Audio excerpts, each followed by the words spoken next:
dowladda Hindiya ayaa sheegtay inay go'doon dhammaystiran gelinayso dalkaasi Pakistan kadib markii qof isa soo miidaamiyay uu 46 askari uu ku dilay gobolka Hindiya maamusha ee Kashmir.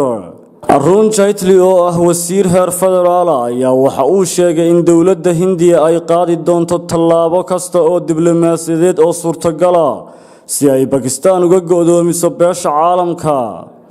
Hindiya ayaa Pakistan ku eedeynaysa inay ku guuldareysatay inay wax ka qabato kooxaha mintidiinta kuwaasoo Hindiya ay sheegtay inay weerarka soo qaadeen.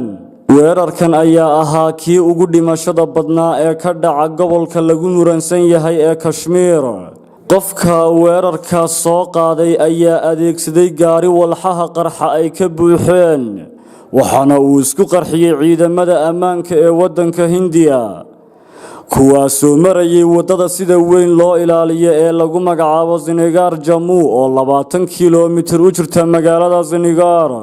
hogaamiyaha mucaaradka Rahul Gandhi iyo laba wasiir oo hore oo ka soo jeeda gobolka Kashmir ayaa dhammaantood si isku mid ah u cambaareeyay weerarka kana tacsiyadeeyay. weerarka ayaa sidoo kale laga cambaareeyay dunida oo dhan waxaana dhinacyada cambaareeyay ka mid ah Mareykanka iyo xoghayaha guud ee qaramada midoobay Antonio Guterres.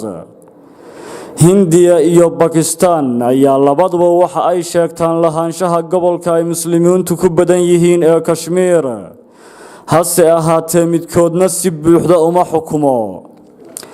dowladda Hindiya ayaa waxa ay sheegaysaa in kooxda weerarka soo qaaday ee ka dambeysay lagu magacaabo Jayshul Muhammad oo ay sheegtay in kooxdaasi ay muddo dheer gabaad ka dhiganaysay gudaha dalka Pakistan waxa ayna dalkaasi ay dariska yihiin ku eedeysay inuu ku guuldareystay soo afjaridda kooxdaasi.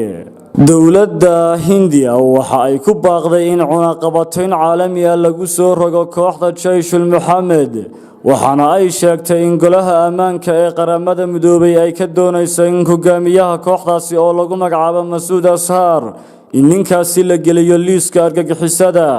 inkastoo dowladda Hindiya ay dhowr jeer isku dayday inay qaado tallaabo caynkaasi ah isku daygaas ayaa waxaa hor istaagay dowladda wadanka Shiinaha oo ay Pakistan xulafo yihiin.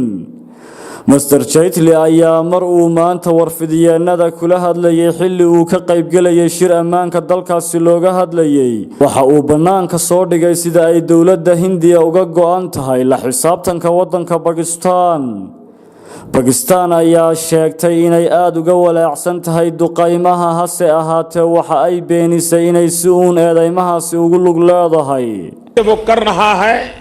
Ra'iisul Wasaare Narendra Modi waxa uu sheegay in kuwii weerarka ka dambeeyay ay cawaaqib xun la kulmi doonaan iyada oo dad badan oo wax falanqeeya ay filayaan in xukuumadda Delhi ay qaadi doonto tallaabooyin dheeri ah. Saeed Ahmed Tamriise wararka telefishanka caalamiga ah ee Star.